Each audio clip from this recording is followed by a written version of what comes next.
Hi అండి, ఈరోజు నేను రసం ఎలా చేయాలో చూపిస్తాను. చింతపండు రసము, టమాటో కొత్తిమీర పేస్ట్, ఆవాలు, కొత్తిమీర, రసం పొడి, ఇంగువ, కరివేపాకు, తెల్లగడ్డ, జీలకర్ర దంచింది, ఎండుమిరపకాయలు, ఉప్పు, జీలకర్ర, పసుపు పొడి చెప్పడం మర్చిపోయినా, పసుపు పొడి కూడా, ఆవాలు. రసం చేసేటప్పుడు ఎప్పుడు గ్యాస్ అయితే హైలో పెట్టుకోవద్దని, చాలామంది హైలో పెట్టేస్తారు, మాడిపోతుంది, మగ్గు వాసన వచ్చేస్తుంది. మీడియంలోనే పెట్టుకోండి.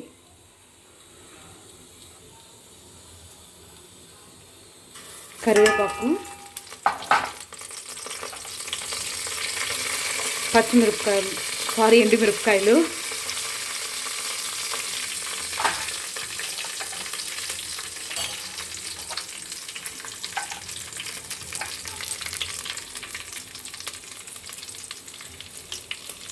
ఇంగువ,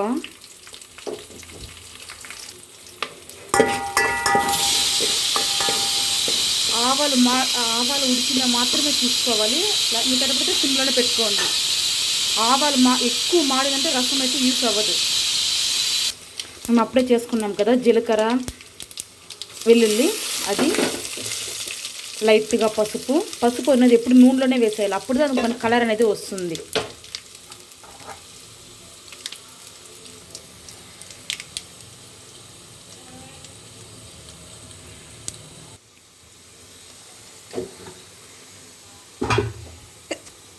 ఇప్పుడు టమాటో కొత్తిమీర పేస్ట్.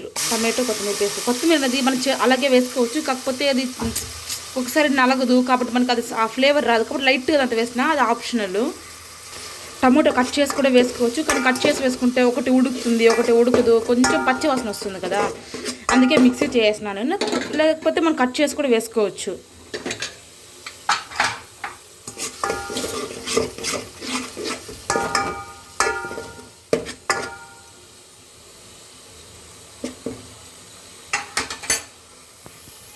రసంలో సాల్ట్ వేసేటప్పుడు చూసి వేసుకోండి చాలామంది, ఎందుకంటే మనకి పులుపుకి ఉప్పుకి వేస్తాం కాబట్టి కొంచెం మనకు ఉప్పు తక్కువ అన్నట్టుగా ఉన్నప్పుడే ఉండాలి.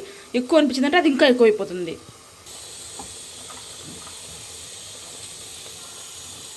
ఉప్పు,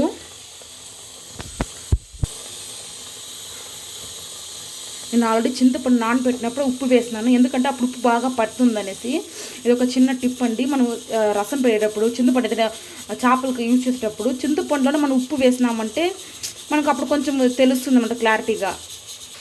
ఇది ఎక్కువ వేయాల్సిన అవసరం లేదు, ఎందుకంటే టమాటో ప్యూరీ కదా వేసినాం కాబట్టి మనకి లైట్గా మనకే తెలిసిపోతుంది. చేసేటప్పుడు స్మెల్ వస్తే చింతపండు యాడ్ చేసేయచ్చు మనము. అప్పుడే చూపించాను కదా మీకు చింతపండు రసం వేస్తాను నేను. మనం చింతపండు రసం వేసిన తర్వాత ఎక్కువ బాయిల్ అవ్వకూడదు, జస్ట్ ఒక్కసారి బాయిల్ అయితే చాలు, మనం రసం పొడి వేసేసి స్టాప్ చేసేయచ్చు. చూడండి, కొత్త చింతపండు నేను 4 సార్లు కడిగినా అయినా కూడా మనం తొక్కుంటుంది చూడండి, కాబట్టి అందుకే అలాగే పోసేయకూడదు, జస్ట్ పైన పోసుకొని వడకట్టుకోండి, ఎందుకంటే చిన్నపిల్లలు ఉన్నప్పుడు ఖచ్చితంగా ఇదే మనకు పెద్ద ప్రాబ్లం అవుతుంది. చూడండి, ఇప్పుడు పొంగు వస్తూ ఉంది కదా, ఇప్పుడు రసం పొడి యాడ్ చేద్దాము.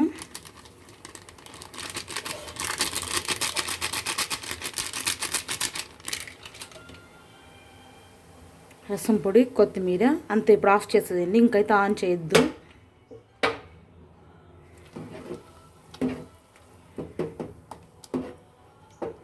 అంతే, మామూలుగా సింపుల్ రసం రెడీ అయిపోయింది.